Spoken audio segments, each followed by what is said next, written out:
All right, everyone, this is a quick live demonstration exactly how the module exam works inside of Blackboard, what buttons to click, what to avoid, and how to submit everything correctly.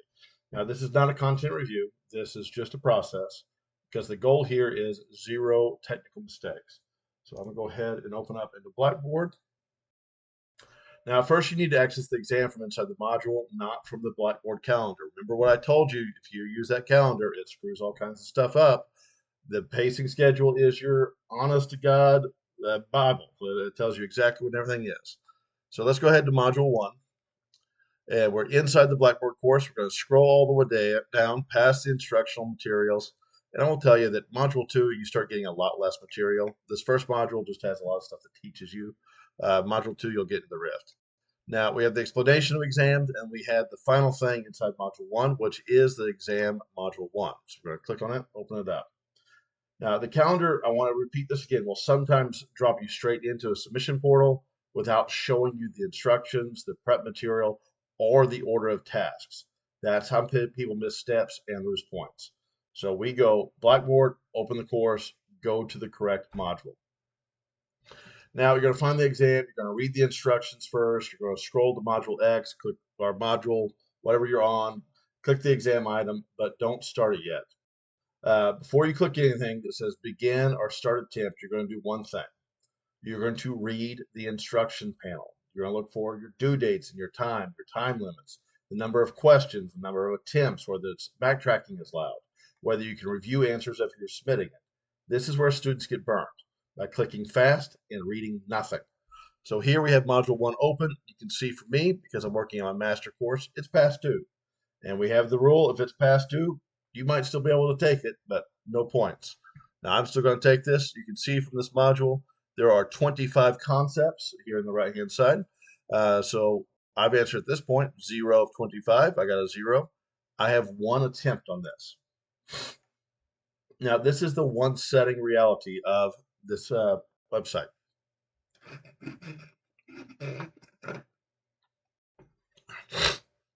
Sorry, my throat's getting dry. A Route 44 limeade with pieces of fruit in it did not help. All right. Now, I want you to hover here next to the Start Here button. You can see all the information about this particular course. Just look at it.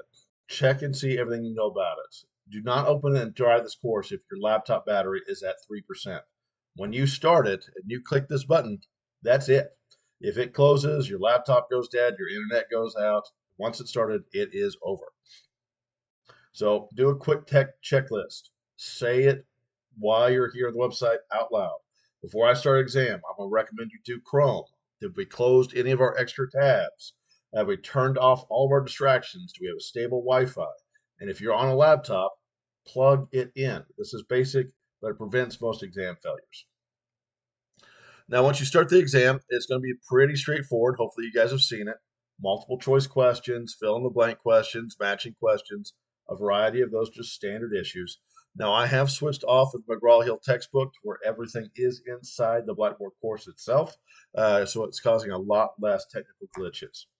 Now, this is the exam interface. You've seen this video at the very beginning. You're now into the exam. You have your questions going from top to bottom.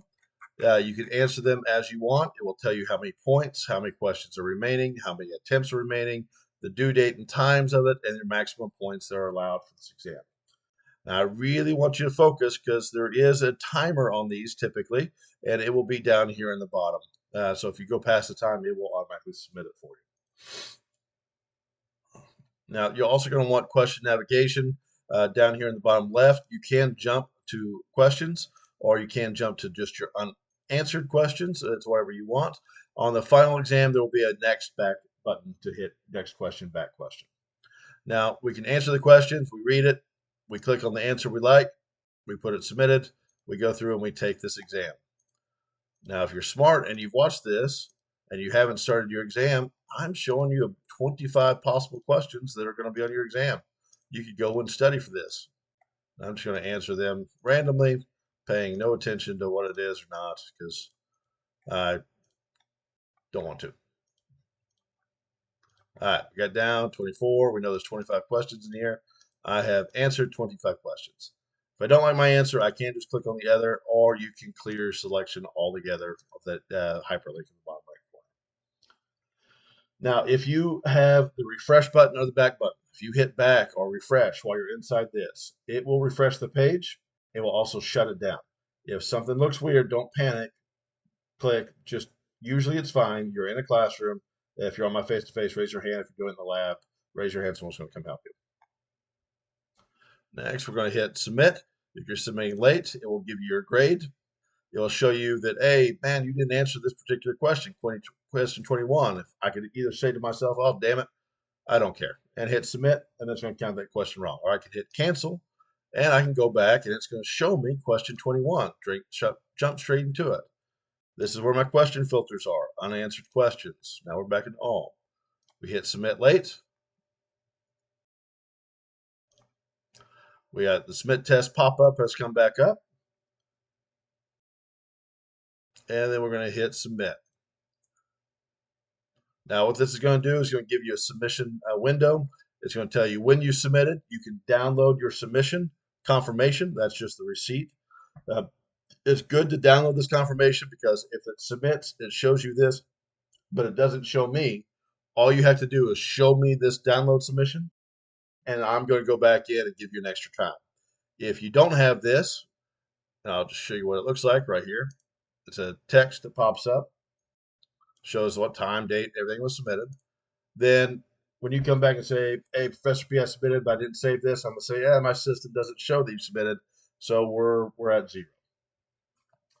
Now, once you've hit submit, it's going to show you your grade, how many points you got right. It's going to show you how many submission attempts you have left. You can see your submission view. You can see your answer questions. You can also view your submission. Now, the reason I allow you to view your submission on your modules 1 through 8 is so that you can study for your final exam, which is a comprehensive exam. Now, I'm the teacher, and I wrote these questions and answers. I went through it quickly on 25 possible questions. I felt it very, very poorly because I didn't actually look at anything or read. Make sure you read them. Read your instructions before you start. Don't open it unless you're ready to finish. Don't refresh back button spam. And submit at the end. Don't assume it submits itself. That's it. Now you know the process. Go take it seriously. Jump in there, knock it out. You're going to do fantastic. If you have any questions, comments, concerns, let me know. Otherwise, have a very fruitful day. Bye, guys.